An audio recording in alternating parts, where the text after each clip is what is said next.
All right. Welcome back to another edition of the House at Allen built. This is episode 26. I'm Scott Kinmartin, and with me, as always, Greg Vollmer. And today we're going to talk about the Bills going to Chicago during a blizzard back in Buffalo, but in the Windy City, it wasn't any better. And they took on the 3-11 Bears, and they came out with a victory, 35-13. Well, it was better. There was less snow. There was no snow for the game. It was just you could see cold their breath. Yeah. It was like 6 degrees or 9 degrees on the field. It was the coldest game the Bills have played in the regular season since 1967. Dang. And the wind chill on the field was between like negative 12 and negative 20 degrees. Can you imagine? I've played in cold weather. I've played in snow. But I don't know that I've ever played in that. This has been one epic journey, and we still have 2 weeks to go in just the regular season. I feel like it's been like an epic novel so far that you could be written with all the adversity and all the things that this team has gone through these first, 16 weeks? Yeah, and then think about the whole top shooting and everything, right? Yeah, well, yeah, you've got tragic shooting that happened before the season, and that brought the community together, and the team supported the community there. And now you've got a once-in-a-lifetime blizzard that hits Buffalo. Twice, because I was there for the Vikings game the next week. I left Wednesday. That was on Thursday. Compared to this one, that was, I guess, more mild, but still The other one actually had way more snow, but this one had more of the hurricane winds. It was like a Category 4 hurricane, but of winds with all that snow that came down several feet, brought the drifts in. My 92-year-old grandmother said that it was probably worse than the blizzard of 77. And how many people died in the blizzard of 77? Do you know? But there were deaths. A lot. I mean, there were snow drifts that went up to the top of telephone poles. My dad had photos on Polaroids from where the drifts of snow went up that high. And if you saw photos from along Lake Erie, which is like the Erie Basin Marina and along Hamburg and the Great Lakes and whatnot, the Erie brought in all this cold, freezing wind. And the water was coming off and hitting telephone poles and then just freezing. caking on and freezing. And there were people literally running out of gas and freezing in their vehicle because there was zero visibility, driving, trying to get home from either the Chicago game or from the grocery store or whatever. There's been 56 people nationally that have died because of this, and more than half of them are coming just from Western New York. So our thoughts and prayers go to the families affected by that. And this would be a really good feel-good story for, like, it's like the year when New Orleans had that hurricane come through and wipe them out, and they were all decimated, and then they came and won the Super Bowl. It would be, it's, still, we're trying not to get too far ahead of ourselves, but it would be quite the story and quite the, it would definitely be instant goosebumps if we were able to go on a run here in the playoffs and have something that didn't end like last year where we had heartbreak, because that's the one I know for a fact that no Bills fan and no person with what Western New York has gone through, it is just a sport, but I do think that the Bills are bigger than sports, and we've talked about that before. For sure. And for the city of Buffalo, I can truly say that it is bigger than just a football team. I don't know, for us to have like anything end in heartbreak this year, it would suck. It would just be, I think it would just compound on what always happened, but not that there should be any added pressure on this team to deliver anything or have to be saviors. That's not that, but it would just be nice with everything that they've gone through as a team and everything that this community's gone through to have something to feel good about at the end of it. And the season's so long and there's so many ups and downs. And I feel like this year especially there's been even more so on the field and off the field. So it's, anyways, it would be, like you said, our thoughts are with everyone. To stay safe. I know it's snowed again, so there's going to be some melting that's going to go on, so you got to deal with flooding. So just be safe and be smart, and let's hope that there's not too many more casualties that take place. Who knew that after a win and clinching the AFC East for back-to-back-to-back years that we would start so somber? But the Bills were 8.5-point favorites at the end of it. They won by 22. It was a close game until less than 4 minutes left. It was 21-13, so a one-score game, and then the Bills scored twice in 3 minutes. And now, Allen had the wraparound touchdown run, and then he had the last touchdown to Knox. What was the turnover? Because we got a turnover, right? They held Justin Fields to 11 yards on 7 carries and 130 total yards. That's passing and rushing. So props to the defense and Leslie Frazier and Sean McDermott. They've really come together in this 6-game winning streak they're on. it feels solid that they belong where they're at the number 1 seed. But really, as we get into week 17 and we prepare for Cincinnati in Cincinnati, that's going to be the game of the year. It's going to be the game of the year for us, that's for sure. We'll get into that because Josh Allen has never faced Joe Burrow. This will be interesting. And our predictions for this game, Scott predicted 28-17, and I predicted 30-10. So actual score was 35-13. I was closer. Not that it matters, but just for pride. I thought you were a little too confident. I'm like, you got to be careful with the Bears and with the weather. Maybe they won't score as much. And the last 2 minutes made the difference because at that point it was 28-13. I would have been closer. Yeah. You know? That last garbage time touchdown that I'm sure myself and many other people that had either Allen and or Knox on their fantasy team was happy about. But it was a good Christmas Eve gift, and for the Bills to kick off at 9 degrees and come away with a win. So we got the victory. No matter, like Josh Allen says, no matter how it happens, a win's a win's a win. Yep. We secured another division title. So let's take a cheers. You had to do some big shots here. To the Buffalo Bills of Western New York, AFC East champions yet again. Cheers. Cheers. And to everyone in Western New York.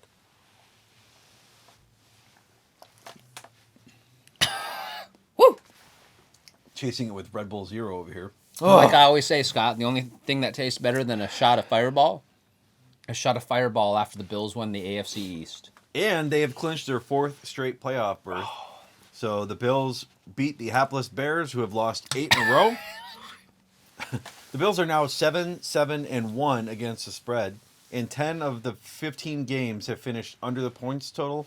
This time it didn't, so that was nice. They scored 48 total points between the two teams. Allen now has 174 career touchdowns to break Dan Marino's record of 171 as the player with the most touchdowns in the first 5 seasons of their career. Yeah, passing or rushing. And Total. And that record was set in 87. So talk about some history being set. Way to go, Josh Allen. Woo! Yes, we're homers. I don't care, man. You got to give credit where credit is due. We'll get to some criticism of Josh Allen later, but first we got to build him up because he deserves those kudos. You know who else deserves some kudos? Sean McDermott as a head coach for the Bills. He's now got the winningest record above Marv Levy. Obviously, he hasn't coached as many games yet, but he has led the team to an 18-8 record against NFC teams, which the Chicago Bears are, and their point differential against NFC is plus 102. And this year, 4-1, with the only loss coming to the Vikings in overtime. Yeah, we recycled through way too many, more than any Bills fan would like to recollect, of coaches and quarterbacks, GMs, and nothing seemed to ever work. And it's kind of like where the Sabres are at now, and the Sabres are just starting to turn that corner and get momentum. It's almost like the Sabres are about to get to that second year in the McDermott Bean regime, where they're it's like you think you can just kind of they're starting to pass the eye test and things are starting to click. But Tage Thompson's kind of like the Josh Allen, where a lot of people dismiss They've been talking about that. Really? They've been talking, a lot of sports radio. I think Shope and the Bulldog have talked about it.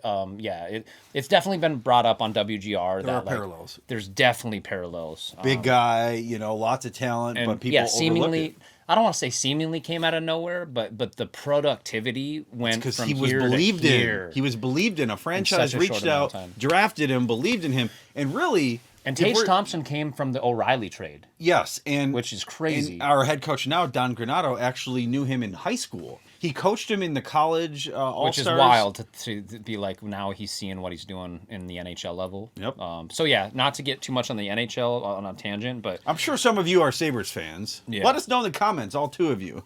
Well, yeah. No, if we wouldn't mind talking about the Sabres. We give them shout outs here and there, and we're balls deep in the season right now. And my son's name is Sabre. Yes. Yep. So. He named his kid after the team, for crying out loud. That had some. But we're right in the mix of it right now, and if it weren't for an 8-game skid to begin the season, the Sabres would probably hold a playoff spot as we speak. But they still have 16 wins. They've gone back on a rally in there. They have a winning record. They've had a couple of postponements due to weather, but they are on a streak and they're looking Scoring good. the most goals in the NHL, which They're has the- been a long time since yeah. we've said that about the Sabres. So. I know. The Bills are close to doing that on offense as well. They've scored 30-plus points in 2 games in a row. And I know we want to criticize Allen here. He was only 15 of 26 for 172 yards and 2 touchdowns. But the 2 costly picks, I say costly, they didn't cost the game. But one of them was right in the end zone. He didn't throw it from the red zone, but it was in the red zone. It's funny how the first, 3 seasons he had no turnovers. He was perfect. And it was then, a talking line for every year. You'd get in the middle of the season, and then there'd be a graphic that comes on that's like Josh Allen is perfect in the red zone, and it was like a point of pride for Bills fans. And I think that's why it hurt so much this year because it's like it seems inexplicable. Well, and it was also so automatic. Whenever Josh Allen got the team in the red zone for 3-4 years, it was like almost assumed. Yep. And so this year it's different, and we've had to, we took it for granted, and this year we can't. And so I think that just has made us, our ears have perked up a little bit this year, where it's just like, what's going on, I don't know if it's Dorsey's play calling or if it's Allen's decision making, but when he forced that into the end zone on McKenzie, it's like McKenzie's more of the guy that you go horizontal with, not vertical. He might have speed, but he doesn't have size. He's not going to jump up and catch it at the high point. No. Yeah. It was just a bad decision. The second one, Allen said after the game that he was trying to throw it to the guy running the crossing route. I forget who it was. And it drifted. So the wind took it. And that, I believe, when you look at it, you're going, he threw it right to him. Yeah, there were gusts of over 30, 40 miles per hour, so that's believable. That's more than believable that a ball could carry like that. A lot of good quarterbacks in this league still make boneheaded mistakes. I mean, you had the game that Mahomes had against the Colts where he didn't look quite like himself. I don't want to immediately go to Mahomes. Even Burrow. Burrow started the season off pretty cold. Yes, he did. And it took a while for him to start getting chemistry with Jamar Chase. He was hurt too. Jamar Chase was hurt. And then you had Higgins that was struggling, and now it's like this perfect. Our team seems to be kind of catching their stride. 6-game win streak. They're on Dorsey, 7 games. Yeah. And then the Bengals are catching their stride. So it's like these 2 freight trains meeting in Cincinnati, which, again, it's why it's so exciting, and we can't wait to talk about that game. But I think, look, Allen is an elite quarterback. There's no more arguing that unless you're a hater. He's an elite top 5 quarterback in this league. You got to take the good with the bad. The good is that he can make plays and pull plays out of his, magic hat. And he can extend plays with the best of them, and he can throw across his body and do things that only a couple quarterbacks can do. Otherwise, you've got him and Mahomes, and sometimes Burrow do things that most coaches say don't do it. Yeah, But with that, you got to expect that sometimes they're not going to be perfect. Sometimes those don't do it are justified. Well, yeah, and look, from a Bills fan base and from the Chiefs fan base, I think we both are guilty. Both fan bases are guilty of putting each quarterback on a pedestal. We've put them on a pedestal. Yeah. They're Superman. Mahomes to the Chiefs is Superman, and Allen to the Bills is Superman. We literally put a Bills fan put a cutout Superman at the intersection of Clark and Kent. Right? So, Adam Z., who went to Canisius College, where I went, is the cartoonist for the Buffalo News, and he drew Josh Allen's, where he got the 2-point conversion that originally they called it a fumble, and it was no 2-point, it wasn't good. After review, he got it. And anyway, he drew him with a cape on, and they took that to Clark and Kent intersection. And super cool. It was very cool, yeah. But yeah, so each fan base is definitely, and for good reason, they hold this like superhero status to us. Even superheroes make mistakes in the comic books. They're not always perfect. And so you have to remember that, yes, even though these are 2 amazing individuals that can just do jaw-dropping things any given game, but there's going to be those times where they mess up. And look, this game, I think it hurts me personally most because it probably took Allen out of the MVP race, and I begrudgingly just have held on to that. And really have. It's just something you want. And I would love to get it. And you're like, it's 5 years in, he should have one. I want it for him. Yeah. Selfishly, I want it for him. I also want it for us as fans, and even just for his like trading cards too. That's a selfish part of it. But But besides all that, I first and foremost just want it for him because and I don't think he really cares about it, but I just want it to be part of his resume. Past that though, the interceptions that happened in this game, it was cold as hell, it was windy as hell, and like he said at the end of the game, he wasn't happy with how he played, but like he said, it just all that matters is you get a win. 2 weeks from now, it's not going to matter how we do it. We just have to try to seal that 1 seed. So Yeah, and that starts with what's going to happen this weekend. Actually, I should say Monday Night Football. Think about all the things the Bills have had to overcome. I mean, 6 non-Sunday victories. yeah, And that is the most wins by an NFL team since 1962, which happens to be the Patriots. yeah. We've been wanting these primetime games, and some of the games had to get shifted around or moved to Detroit or whatever. You know, you look at Mahomes' numbers, and yes, they're better. You look at Burrow's numbers, and they're comparable. They're both 39 total touchdowns. Mahomes is playing in domes, and he's playing in fair weather. We're playing in shitty weather. Yeah, there's and it's not just 7 Scott games being a that have been- homer. no. Scott sent out a group message to a couple Bills fans. We have a group message going on, and Shout out to Brant. yeah, our Bills Mafia group. And it's statistically speaking, it breaks down the comparison between Allen and Mahomes. And Allen has had the more difficult schedule. He's had the more adverse weather games. He's got way worse of an offensive line, just to name a few things. So it's not just us being like, oh, yeah, we understand Mahomes right now is better. On paper, you can't argue that Mahomes is playing better than Allen, even though Allen has beat Mahomes in the regular season the last 2 years. But Mahomes has the Super Bowl. He's got the MVP. He's had an easier schedule. As you know, the Bills have only faced 4 teams this year with a below 500 record, and that includes the Rams, who started 0-0. So we played them the first week. Yeah, That little shouldn't did even we count. know that, they were going to be such a dumpster fire of it. So it'd be the Browns, the Packers, who looks like they may even still make the playoffs, and the Bears. Maybe. The Bears, obviously, you know, they still hold the number 2 overall pick, but right behind them are the Texans, who actually won this past weekend. So they're only half a game God, behind. if only the Texans could have helped us out and beat the damn Chiefs. Instead, know. they had to fumble it away in overtime.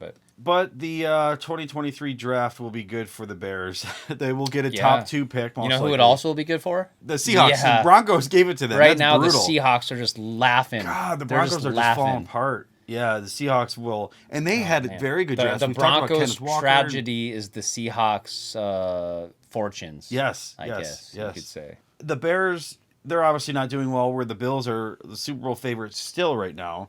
If you're looking at the odds, they still currently have the best odds in the league at plus 350, where the Chiefs are right behind them at 450, 500, Cincinnati 700, 800. And then in the NFC, you've got the Eagles as the favorites to make it to the Super Bowl. You've got the Niners and then the Cowboys, which makes sense. They've got electric players. They've got good offenses. I mean, They're good. it's probably inevitable we're going to see the Eagles-Cowboys play again in the playoffs. I would love to see it. Yeah, it's a good Big, matchup. big rivalry. Yep. Cowboys Yeah, barely, division. get them here in the regular season to end the season. Not that it's going to mean anything for the Cowboys because they're probably not going to overtake them as the 1 seed. Not with a bunch of turnovers from Dak. But they beat the Eagles, and now they'll probably meet again in the playoffs. That was without Hurts too. Yeah, Hurts it may was be back without this Hurts. week, but I'll tell you, with Hurts out, I traded for him in fantasy football, and I lost because Herbert handed the ball off to Eckler so much. We can get into that later. The Eagles without Hurts are a different team. Now Minshew had a good game, but he's still going to make a costly throw. He's here more and than there. serviceable. Oh, to yeah. be able to come in like that in an important game and I like give it. him, for Yeah, sure. he's got some moxie. He certainly does. As far as other guys, I mean, if we're going to look at our offense, I mean, James Cook had another touchdown, so that's 2 weeks in a row. The first rookie to have a streak like that since Gabe Davis did it in 2020, where he had 3 games in a row with a touchdown. 1 yard short of a 100-yard No, game. 99 yards, but he only had 11 carries and a touchdown. So I mean, Yeah. we'll take it. My boy Motor had Oh, yeah? 12 carries, which 12 is his magic number. You don't want to give him 13. A dozen is about safe for him. Yes. 12 carries for 106 yards and a touchdown. He had a beautiful breakaway touchdown. 33 it was the yards. second longest of his career. Can you believe his longest is 46 yards? Yeah, nuts. Because we're so successful on the ground, then people are going to bring up, well, then what's going on with the passing game? Look, I will stand by what I said weeks ago.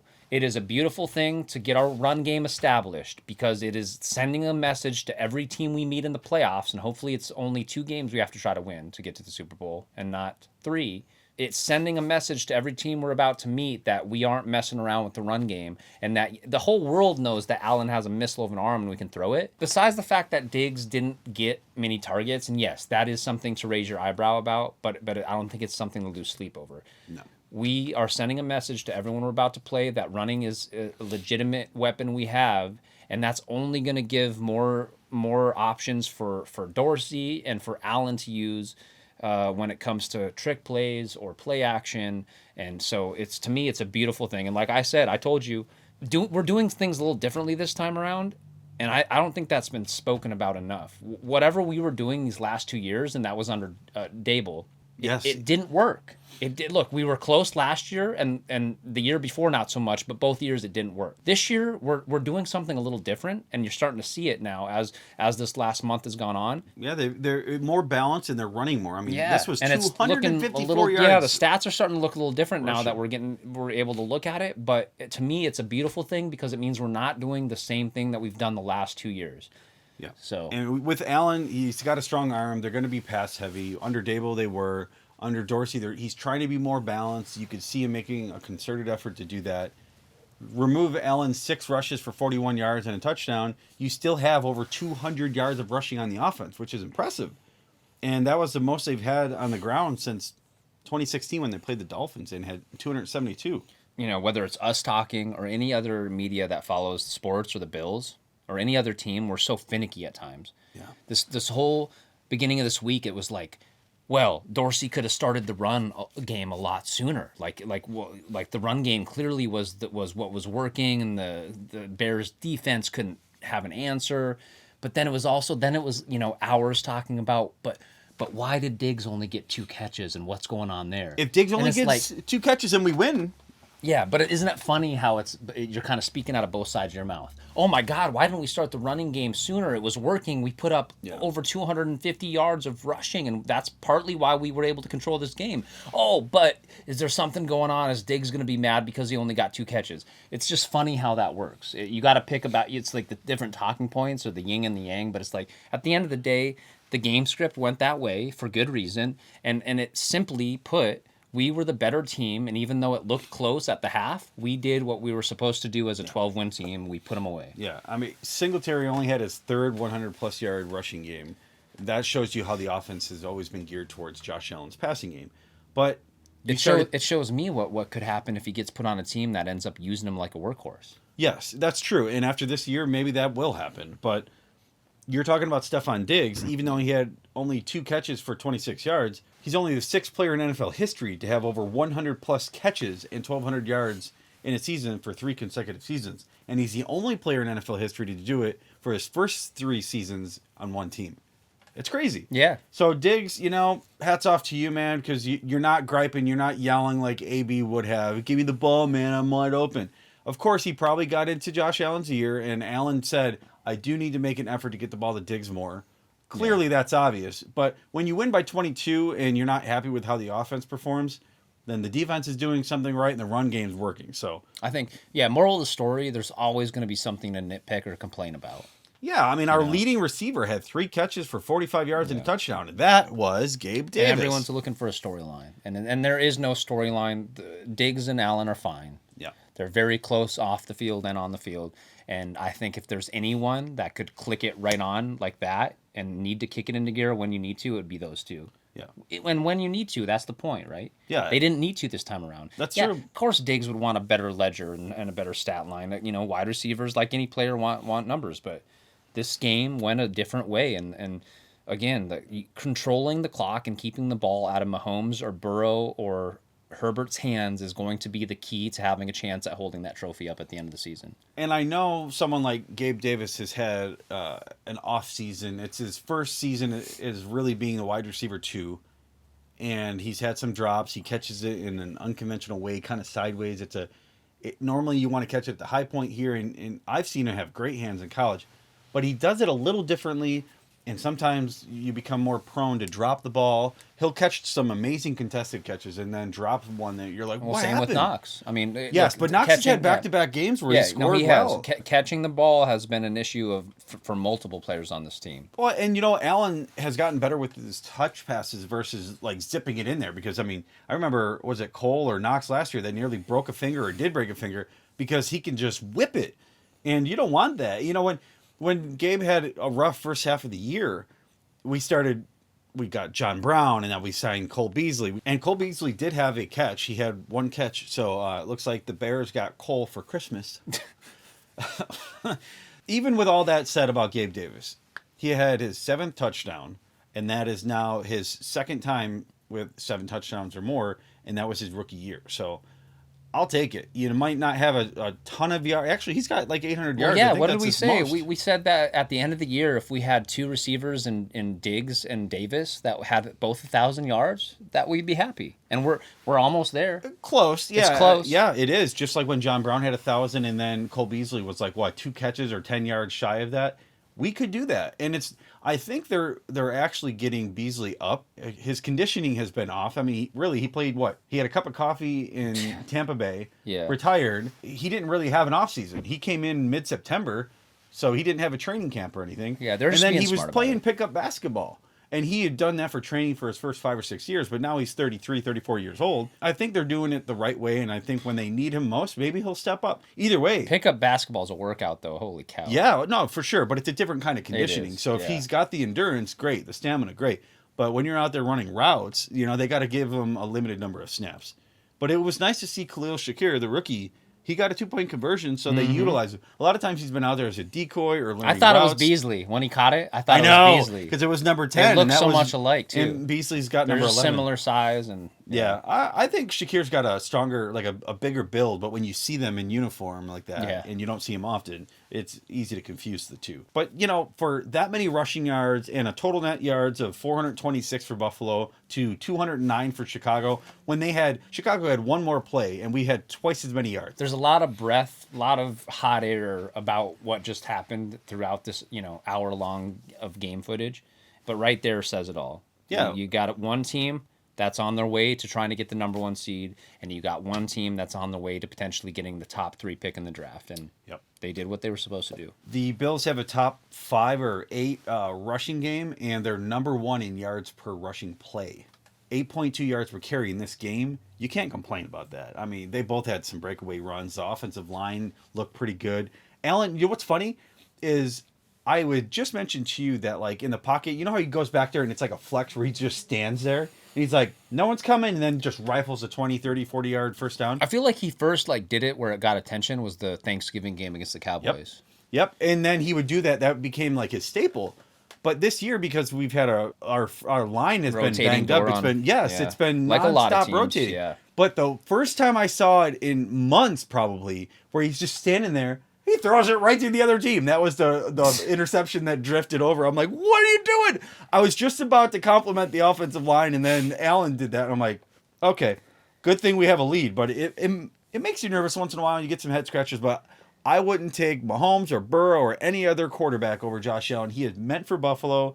He's meant for this franchise.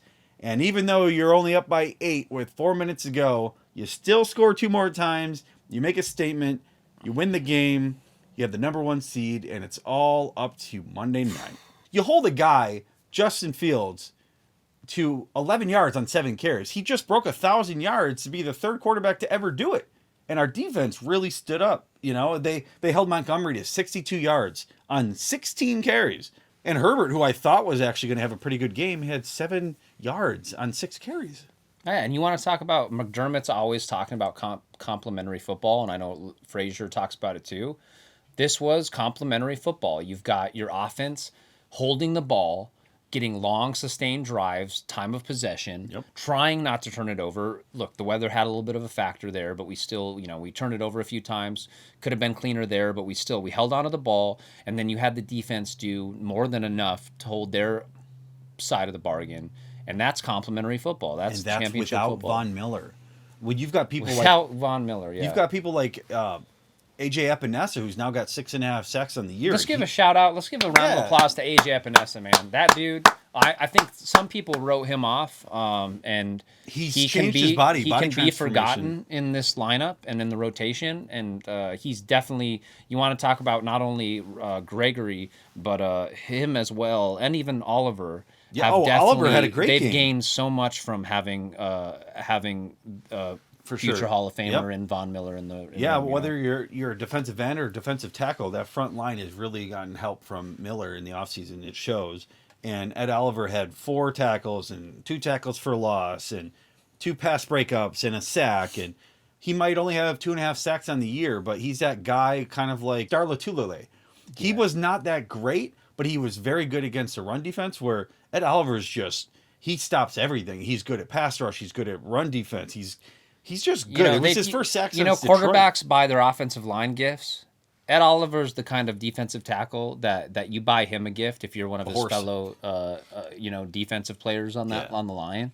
You buy him a gift and say, "Thank you for making our stat sheet look a little bit better." Oh yeah, because his stat sheet isn't going to look like a Pro Bowl worthy at the end with a bunch of sacks. Yeah, but he does the little things that set up for Rousseau, and set up for Epinesa, and set up for Phillips or Basham, whoever, you name him, Basham, Settle, and so talk about kind of an unsung hero there. Well, that front line sets up our linebackers for they help from the linebackers getting chipped, and I know in general your linebackers are supposed to make the most tackles on your team. I played linebacker, and that was the case. Big thanks to the guys up front, and Edmonds had the most tackles in the game. He had 9, followed by Milano, who had 6 in a pass breakup. And then, DeMar Hamlin is still playing good. He's back there playing in for Hyde. And, I know he gets physical and can over pursue and make mistakes and have an occasional Waddle blown coverage, touchdown. But I like him. And having Trey White finally catching up to speed, he had 5 tackles in a pass breakup. It seems like he's getting closer and closer to what we need for the playoffs, thankfully. And Shaq Lawson is a dog. That guy, whether he's playing against the former teams he's played on, the Jets or the Dolphins or anyone. Oh, I didn't mention Shaq, I feel like Shaq, being a former first rounder, and actually he was with the team since Doug drafted him. Doug Whaley drafted him. And he's back with them, and I feel like he has a place on this team for the next 5 years. It just feels right. He just, like he said it just feels right being back in Buffalo. And Jaquan Johnson on the last play of the game against Nathan Peterman, because Fields had gotten kind of banged up and sat out. He was 3 of 5, looked decent, chucked the ball into the end zone for a free interception, and Jaquan Johnson gladly took it. What did I call him? Natherman? I said Natherman, yeah. Like Nathan Peterman. And that dude, you know what? It says a lot that he's still in the league. No, I heard someone talking about it on the sports radio. They were mentioning that exact thing about, like, clearly he's doing something right to be still in the league, and he's, for all intents and purposes, for what I've heard, he's a good person. He's likable guy. He's a leader. He has leadership characteristics. And so, he's clearly doing something right to still be not just on a practice squad, but to be a backup. So even though it can be a point of contention and laughter for Bills fans, and rightly so, you have to give the guy some credit for doing what he's doing. If you remove 2 boneheaded games where he had 4+ interceptions, the world may never know what coulda, woulda, shoulda with how things shaked out there. I know. It was just, was that the Chargers or was that the? That was the Ravens? Baltimore Ravens. Yeah, the opening game of the season. Man, it was Allen brutal. Came in. And Allen had. They should have started Allen, but man, anyway. If we're going to talk about the offense and defense, we got to talk about the special teams. And the game started out, the Bears scored first. It was 7-0. We're going, well, damn. And then we answer, we score, but we didn't tie it up 7-7. Bass shanked the extra point. We chalked it up as, it's just the win because Bass has been rock solid all year and his whole career, right? But then later on in the game, he missed a field goal, and it wasn't even close. So Wynn grabbed that one too, but I feel like it was partially in his head, but overall, 3 or 4 on extra points. I don't think it gets mentioned enough when it comes to games like this with 30+ mile per hour winds and bone, chilling cold. I think that the 2 most affected positions are quarterback and kicker. 100%. Yeah, and punter, which Sam Martin had a fantastic game. Yeah. It's like I didn't mention punter just because he did such a good job, so he really did think about it. But specifically speaking about quarterback is obvious. You got to throw the ball, and you're the leader, and you're running plays, and it can affect your game plan. But kicker, you want to talk about it can get in your head, and I think it did. Like, how can you not get affected by it because you've been so consistent, and then you're asking yourself, well, oh my God, like I was trying to compensate for this, and like maybe the wind is going a little bit harder that way or this way or whatever. Kind of like when they're throwing the grass in the air to gauge the wind, when they're kicking. But you add in that cold and the ball's like a rock, and then like it throws you off a little bit because in your mind it's like when you're throwing a dart and you think you're going to hit the center and you throw it way to the right and you're like, well, what the hell did I just do? You got to recalibrate, based on the wind. You got to compensate. It's like in golf. You got You don't go straight for the hole. You got to account for the slope and any sort of breeze, all that. And it gets thrown off like that in the middle of a pivotal game in the NFL. Of course, it's going to affect you psychologically. Was it Santos who kicked for the Bears? I feel like it was. He nailed everything he needed to, right? I mean, they only scored 13 points, so that was a touchdown, an extra point, and 2 field goals. He did just fine. So if you want to argue that, fine. But he kicks at Soldier Field. Maybe the winds aren't the way they were in that game. Well, but he's a little more used to it. Maybe Bass got in his own head. Bass kicks in Buffalo, but it doesn't mean that you can't get inside your head there for a moment or be like start questioning like, okay, I thought I adjusted for this. So I mean, yeah, and in different stadiums, even though Buffalo and Chicago are the same, are similar for climate. It doesn't mean that the wind circle's the same and all that. So for sure, there's a lot of factors. Yeah, and I do want to say that the special teams player of the week around the league is probably Sam Martin. I mean, he only had to punt 3 times, but when you average 53.7 yards and you had a long of 62 yards, with the wind in your face at 20 plus miles an hour, and you can boot the ball that far. I'm pulling a hammy just thinking about it. I know. That was wild. But, hey, solid victory for the Bills. I'll take it. We did have a handful of banged up players. You don't say. At this point, I just assume there's going to be. I know, but it really nothing significant. And the silver lining is that we actually have some players that are eligible to return from IR. But first, we'll talk about the banged up players. Knox, who finished the game, had a right hip pointer where he hit the ground. And it looked like he hit his head, like it was a concussion, but he actually landed on his hip. And when you're talking about that hard ground in single digits, you're gonna feel it. Yeah. He said he'll be fine. Ryan Bates got banged up with his right knee, but I believe he finished the game. He should be fine too.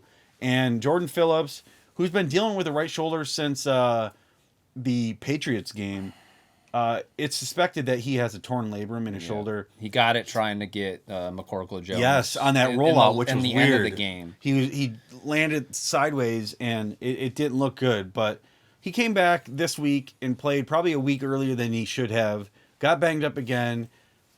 I suspect that he'll try to fight through it against the Bengals and then sit out against the Patriots. And then, as you suggested, if we win the next 2, then he'll sit in the first round for a bye, which would be amazing to go into a divisional round with all of our defensive guys and everyone able to rest. Because I feel like when you have 17 weeks or 17 games, 18 weeks, there needs to be 18 games where there's 2 byes. The only reason why the league hasn't done it yet is they'd have to start the league sooner in August. The one bye sucks. Or they'd have to, because think about the weather though. If you're playing through January and then the Pro Bowl gets pushed, the Super Bowl and Pro Bowl get pushed another week, it can complicate things. But I feel like 2 byes are needed with the physicality of the game. That's the one thing I miss with it's nice to have an extra team get in, whatever, but if you're going to cut out from the preseason, there's more injuries because you don't have 4 preseason games anymore. You have 3, and the guys are hardly playing. They might play a half a game or 1.5 games.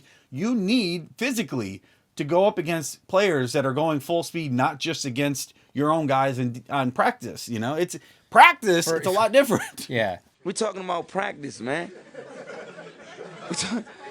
We're talking about practice. We're talking about practice. We ain't talking about the game.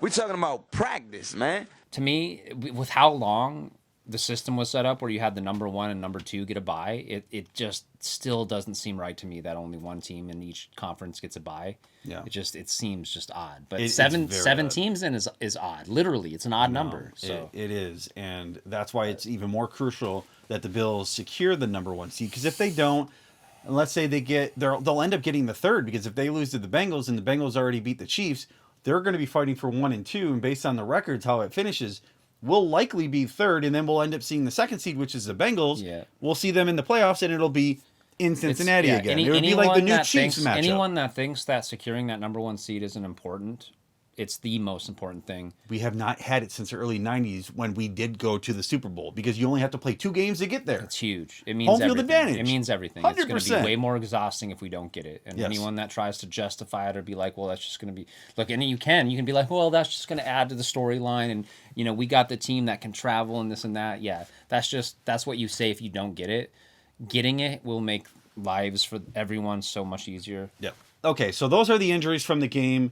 As far as who's eligible to return, we mentioned last week that Christian Benford is eligible with the oblique. He'll probably be elevated or activated. Who knows about Jake Kumaro? I think he was already able to come back with a left ankle injury. Maybe they're sitting him out a little bit longer because they have up to 3 weeks to do that, and this would be the second week. And plus, after getting John Brown and Cole Beasley, and they're both able to play, maybe there's not enough room, and they're doing fine on special teams. Although, if we're going to mention special teams, our kick return sucked. So we were a little rough on that. Though. They started in the conditions. 40s. I mean, their first kick was like 36-yard line, and then the next one was like 45-yard return. So we got to get better with that. Yeah, Steve Tasker said it the best, though. He said, biggest rule for being a punt return kicker or a punt returner is make sure your team has the ball at the end of the play. Like, no matter what, make sure you've got the ball. Notice I never even criticized Hines. That was you're catching a brick in the air with those winds. I don't blame him at all. That happens. We got the ball. He never... When he bobbled it, sometimes those are even better. Whenever you played like Madden or Tecmo Bowl back in the day, you fumble the ball and then you get it. Sometimes it actually opens up better walls. Yeah, I like it. But anyway, Jamison Crowder is actually eligible to return as well. Not sure if he will because he had that left ankle fracture. And the last but not least possibility for a return this season, Micah Hyde. Now, obviously he had a serious neck injury and surgery. Not sure if that's even possible. Yeah, but this is still very much speculation. Yeah, I think if he's going to come back at all this year, then thankfully it wasn't like an Aaron Williams injury, but it would be for the playoffs and maybe the Super Bowl. How bittersweet would that? Even if he just got in for a play to get that ring, he's already earned it. If we win a Super Bowl, he's obviously getting a ring. You know, rest well, heal, and all of our guys should be healthy for the playoffs. And I look forward to our next episode, which will be episode 27. Against the Cincinnati Bengals. So before we go, I wanted to talk about the two cards we have here and also do a quick rapid fire recap of Around the League. Yep. So I will talk first about the cards. And this one here is the 2021 Panini Black Football. This is Josh Allen Regulators. It reminds me of like the 90s Saved by the Bell era. It just looks really cool. It's one of my favorite cards I think I have in my collection as a case hit. And we might have done this one already, but it's such a cool card. We may have, but the reason why I'm doing it again, if I am doing it again, is because I now have the 2022 version of it right here. That here is the Regulators 2022 Black Football version of the other one. So when you're holding them side by side, you can see that they are very similar. The color schemes are similar, but I think the 21 is actually better. That one's a little more simple. Yeah, they're very similar. But cool cards. Yep. Real quick, Scott, before we go through the breakdown you want to showcase a comment from last episode? As always, we ask continue to support us, give us those likes, subscribe. That's huge. And comment. Like, we want to get more interaction. This is obviously our first season doing this. We're going to do more, more seasons to come. So this is our inaugural, first season of our podcast, if you will. And we're not only on your favorite podcasting ones like Spotify and Apple Podcasts and Google Podcasts. We are also on YouTube. So some of you could be watching this right now live on YouTube. Or if you're listening to us, go back and check us out on YouTube. It's at youtube.com/@BillsPodcast. You can look it up as well and find us. Yep. And I know you've got a lot of options for Bills content. We understand that. But if you are continuing to follow, don't be shy. Give us a comment. Leave something that's on your mind. Ask us a question. Comment on something we said this week. We would love to see interaction. And like Scott says, anytime you leave a comment and we end up reading it on air, we will send you a personal Josh Allen card from this man's collection. Yes, but this week we're highlighting one that does not deserve a card. It does deserve some recognition. Yeah. Some conversation here. We welcome all comments, positive, negative, constructive criticism, whatever. But so this one, I'm going to go ahead and read the comment we got for this past week. And it's from the Niacin Man. I hope I'm There's ass in the middle of it. Oh, yeah, there is definitely a big ass in the center. It's he commented, saddest podcast ever. The house that Allen built. Not Kelly, not Bledsoe, but Allen with some laughing emojis. The Bulls, well, they're in Chicago. The Bills are in Buffalo. The Bulls fan base is the laughing stock of the NFL. Bro, you guys are more laughable than Raiders fans. Jim Kelly, who survived cancer multiple times, drove your no-name city to 4 Super Bowls, and Allen built this drunk, chaotic fan base, ? Laugh my ass off. Bet money this podcast does 2 to 3 more years and quits when Allen gets traded. Laugh my ass off. What a bunch of clowns. I feel like I'm reading an angry tweet or like they That's do on true. the Yeah, night shows. yeah. Mean tweets. I feel Mean like I'm tweets. reading a mean tweet. Well, first of all, Niasen, man, I hope you had a wonderful holiday and a great Christmas. God, you don't Maybe strike. he's single, You don't lives in his strike. grandmother's You don't basement. strike me as the person that would get angry and berate and torment some strangers that are just trying to make some creative content on the internet. We do this for fun, man. There's no sponsorship here. It's not Red Bull. It's not Pabst. It's not whatever we're drinking. It's just a good old time. No one's required to watch or listen. You are truly not one in a million for saying something over a screen that you wouldn't say in real life. But I do thank you for at least commenting something. That's fine. Clearly, we decided to read it. Well, the fact that he's talking about Drew Bledsoe makes me believe that he's probably a salty Patriots fan who was mad that they ever got rid of him. If I had to guess, I would think it was a Patriots fan, given just all the hatred that's oozing out of the post that he typed up behind his computer screen. Most likely a greasy keyboard, if I had to guess. Thanks for giving us something to comment on and talk about. I appreciate that. Well, you know what? They always say kill them with kindness. I truly hope you have a wonderful new year. If you hit us up with your address, I will gladly give you some a Josh Allen card. Do something awesome, man. I'm sure you've got everyone has some kind of creative talent, some kind of dormant talent sometimes that you just it's in there and you're just not using it.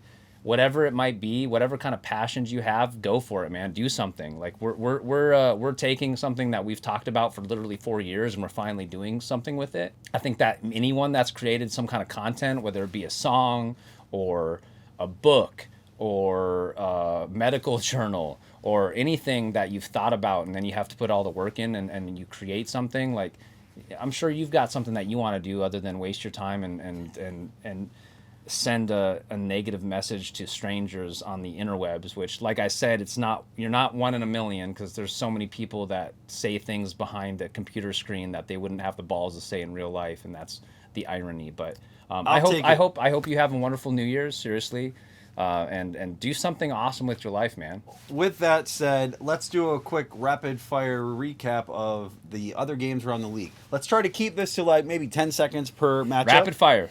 First game, the Saints beat the Cleveland Browns by a touchdown. Watson lost again. Yeah, it looks like the Browns are going to be maybe just as nervous as the Broncos going into next year, wondering if they just mortgage their entire future on a has-been. So we'll see. And then the Bengals squeaked by the Patriots after a Ramondre Stevenson fumble. Our buddy said that maybe the NFL sent that down for the Patriots player to fumble so that this Bengals-Bills game was going to be a banger. Isn't Stevenson also the guy that did the lateral that went to the wide receiver who threw it back to Jacoby Mac Myers? Jones? Yeah, to Jacoby Myers. I think Yeah. Stevenson threw it to him. So, once again, Stevenson's part of why they lost. So, And that was Stevenson that fumbled at the end? yes. It wasn't their other one? No, Okay. that was him. Anyways, that would have helped us out, but it's tough to cheer for the Patriots, and I continue to bask in the misery. So I was listening, and you can say that they live rent-free in my head, but I was listening to the Patriots sports talk today, just for shits and giggles, and it was entertaining, and it's kind of funny because like I listen to so much Bills talk on WGR that listening to the sister station in Boston is pretty eye-opening, and they were talking about the game this past weekend, and they talked about how the Patriots used to be ABC, always be closing, and now they're ABC, always be choking. And that used to be the Bills, so I just found it so ironic as I was listening, where it's literally they're now experiencing what the Bills experienced for 17 years, and even their talk show, and like the negativity and the questions and the pessimism and the what is going on. And it's like they're in that now, and we're on the other side of it now, and it's still surreal. I had to bring that up. And then you've got the Houston Texans, which is funny because they were playing the Tennessee Titans, which used to be the Houston Oilers. Yeah. So Houston gets a new team through an expansion, and then they beat the Titans 19-14 for their second win of the year, right? Yeah, second win. Then you have the Raiders. They lost to the Steelers. It was Pickett to Pickens. and that was for the game winner, 13-10. The Raiders, I had high hopes for them. I had high hopes for Derek Carr. Like he says all the right things. He's got his seems college to buddy, do all the Devontae right Adams. things. He seems to be a hard worker. He's got the leadership. It seems like. I think and their the coach guys is seem to gone like soon. him. But he's also made some really bad. He's been very inconsistent. So Yeah, I mean his numbers are still top 10, and he's not a bad quarterback. And Devontae Adams is still a solid wide receiver, but I feel like they're let down every week. Yeah. One score games. If they had won them, I think they'd be 10-5. I or won't 9-6. forgive Carr for putting up that 3-point disaster that cost me a game in your league. Yep. And then the Tampa Bay Buccaneers, who really kind of are a disaster, they're still leading their division. They squeaked out a victory against Arizona, who is not a good team. And Cliff Kingsbury, he just looks hopeless, like he's done. With Kyler Murray getting hurt and J.J. Watt saying, I'm going to retire, I can't deal with this anymore. Happy And the trails to GM J.J. Watt. Yeah. He's been a hell of a player. For sure. I mean, he's going out on top. He's got 2 more games. He should have chose a better franchise to end his career with, but that's neither here nor there. He's got 2 games left, and they're on the road. He's got a new baby and a beautiful wife, and I feel like he wants to spend time with them. He's had injuries in the past. He's had a phenomenal career. His brother's great and is going to carry on the legacy of their last name. And, great career on you, and he's a good dude. And then you have Jacksonville, who won again. Trevor Lawrence beat the Jets, who are falling apart. Yep. So Zach Wilson not only got the start, but he choked up and did not do well and was benched, and then they had someone else in there, and then he's going to be in street clothes next week as Mike White comes in and takes over the starting job again. I don't know what else to say. I mean, you thought that the Seahawks were going to spoil the Chiefs' season. I felt like that was always wishful thinking. Yeah. And sure enough, the Chiefs find a way. I'm really disappointed that wasn't closer than it shows. Yeah, it was just 24-10 Chiefs. I don't know if it's anything though. It's just the parody of the NFL. You've got first it was the Texans that took the Chiefs to the wire. Then it was before that it was the Broncos that took the Chiefs to the wire. So I just assumed that a Seahawks team that needed to win desperately and has shown promise this season would have made it much closer, and ultimately it wasn't. So. Yeah, and then we've got the Carolina Panthers, who have really come on. Their interim head coach has gone, I want to say, 5-5 since, was it Rule who got Yeah, can fired? I step in for this for a second? Yeah, This is go a little ahead. personal for me. Yeah. So I just want to say all the good things I said about the Detroit Lions this season, I take them all back. I decided to start your defense over the Eagles to try to advance in the semifinals to make it to my second consecutive championship game in my 12-man fantasy league. And yes, some people don't give a shit about fantasy, but it was a 14-week journey or 15-week journey just to get to this point. All to lose because I decided to start the Detroit Lions defense. Minus 10? Who gave me minus 10 points and gave up 200-yard rushers in the first half. Dan Campbell, what the Now tell me who you had on your bench. The who Eagles. You used all season. The Eagles. Who would have gotten you 22. Well, right? Given the difference, they would have 12? gotten me a 22-point difference. Yes. Well, it would have been an 18.5-point difference. No, it was minus 10 and plus 12. 8. They got me 8. Yeah. Oh, They got me no, 8. they got you 0 because you had them on your bench. Oh, my God. Man, I take back all But the I lost good too, things. man. We I both take lost back, in the yeah, we semis. both lost in the semis. I take back all the good shit I said about the Lions, man. You're all still a poverty franchise. Couldn't fucking beat the Sam Darnold-led Carolina Panthers. Y'all clearly didn't get off the plane. And I know Dan Campbell ripped some new a-holes, but looks like it's not going to matter. I like how you say a-holes and then you say And then the 49ers took it to the Washington Commanders. Heineke, who's had a good season, I think he's been like 5-3-1, was benched for Carson Wentz, who came in and did a decent job, but they still lost 37-20. The 49ers are just too good. Brock Purdy, Mr. Irrelevant, is certainly relevant, and they are somebody to look out for in the playoffs. In the Either it's NFC. ugly or it's purdy. That's pretty ugly.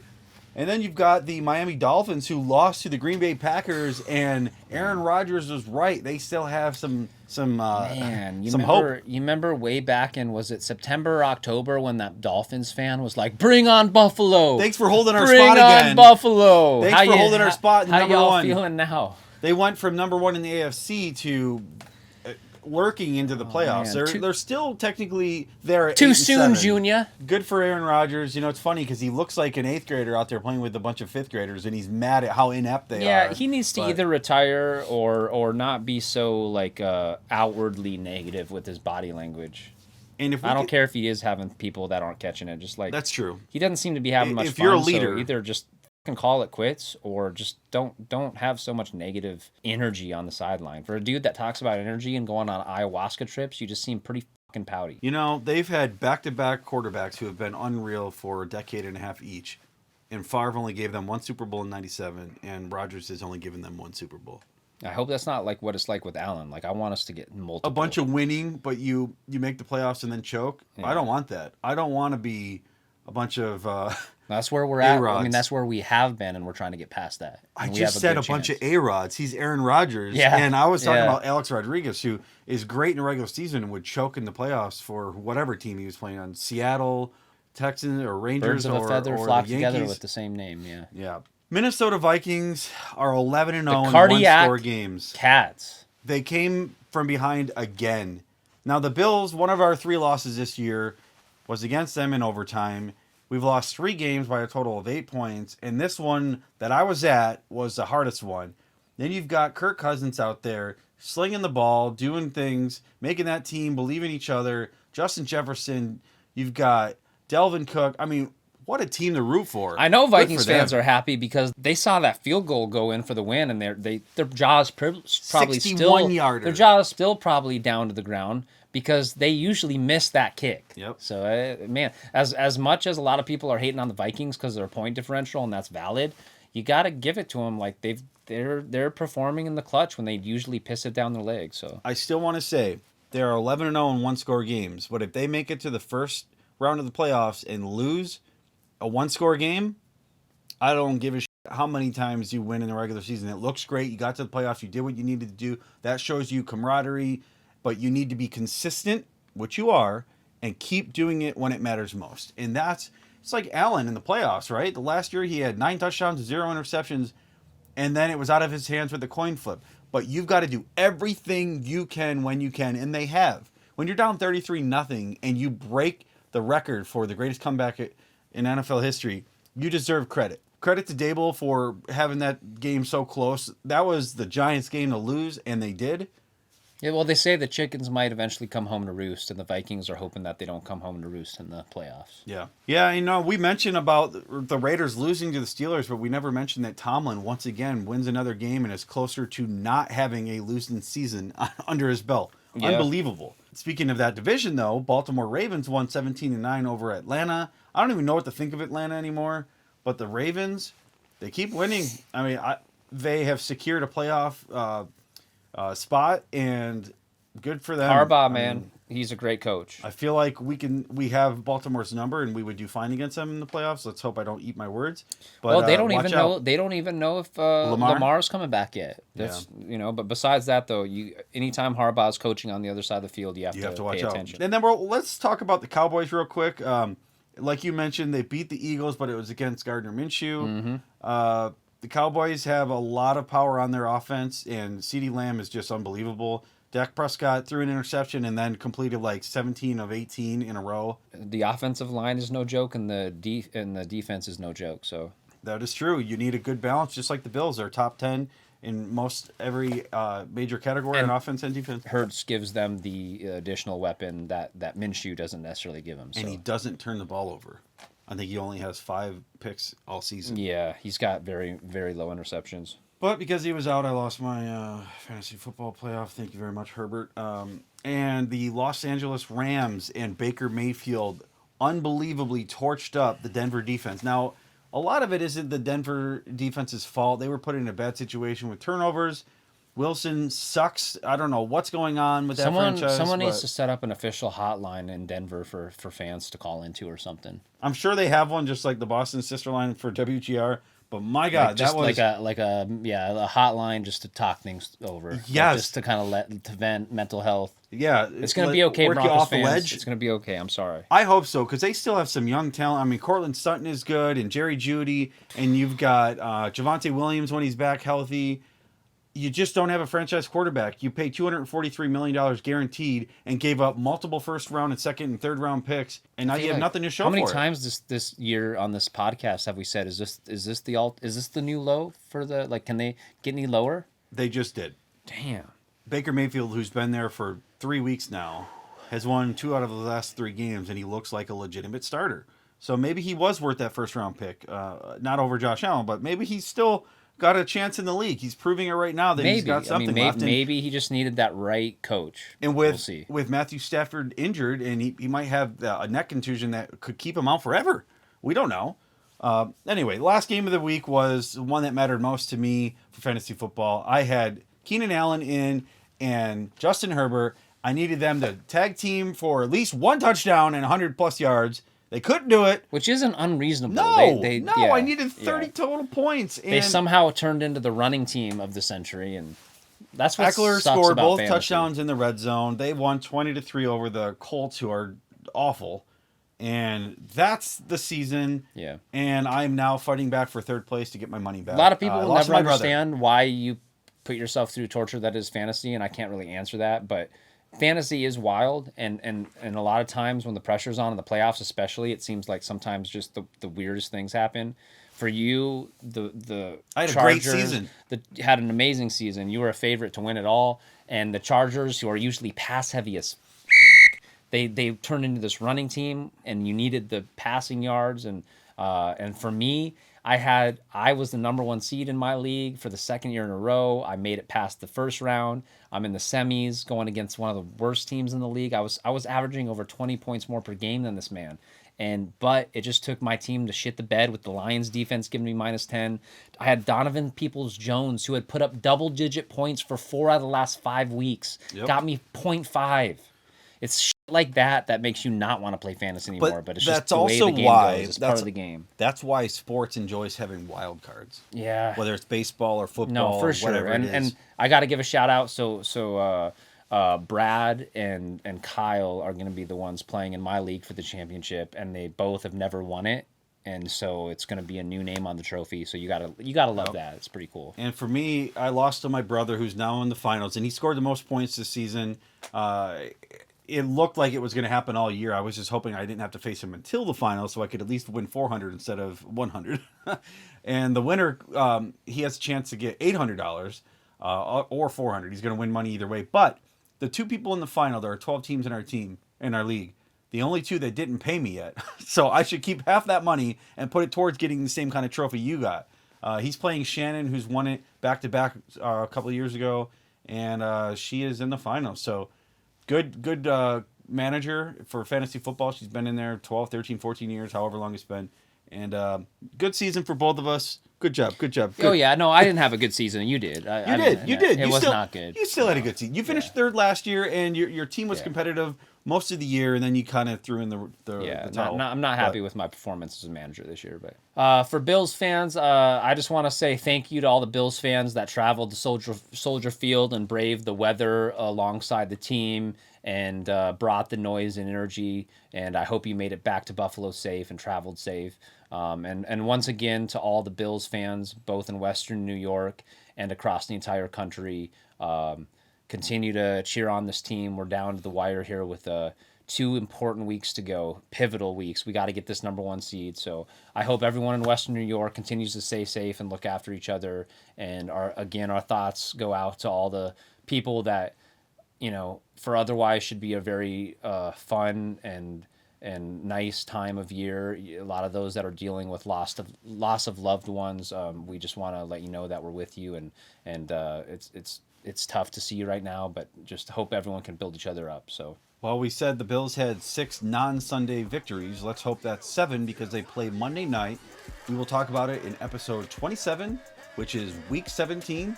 So stay tuned later this week for our follow-up episode for this week's matchup between the Buffalo Bills and the Cincinnati Bengals. On behalf of Greg Vollmer, I'm Scott Kinmartin. Thank you for watching the House that Allen built. Last but not least, let's go Buffalo! All right. That was a little different ending, but was long, but it's all oh good. my God, hour and 13 minutes. Yeah, I'll add in my little bits. Your little bit, your little smoky. My little giblets. Welcome back. I don't know why I say it like that. Damn. Holy sh! Oh my god. Damn. Dude, you just touch it and then boom, Dude. it immediately popped out. Jesus. Look up at the camera real quick. Let's see if it'll start bleeding while you're looking. You know what? Oh, wow. Wow. Oh my god, that's a...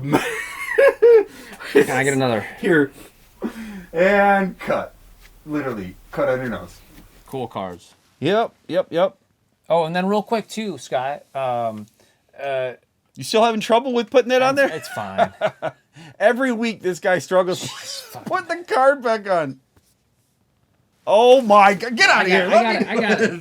Well, if we needed a blooper, this is Don't- it don't right put on here. the bloopers. I don't care. I'm putting it. Holy There, see, shit. There, that's fine. You know, Chelsea actually was like, well, there's so much stuff that he has to reach around, but I'm like, he has a monitor. I don't like, but see, I like just, I don't know, looking at the monitors. Stand up if you have to, it doesn't matter. Zach White got the start, and not only is he no longer going to be the starter, but he's going to be in street clothes next week, and the other White, Mike White's going to be back to starting. So what a change of events. And Lawrence. Oh, you mean Zach Wilson? Did you say Zach Wilson? Oh, I said yeah, Zach Wilson. White. Zach Didn't I? Wilson. Yeah. It's all good.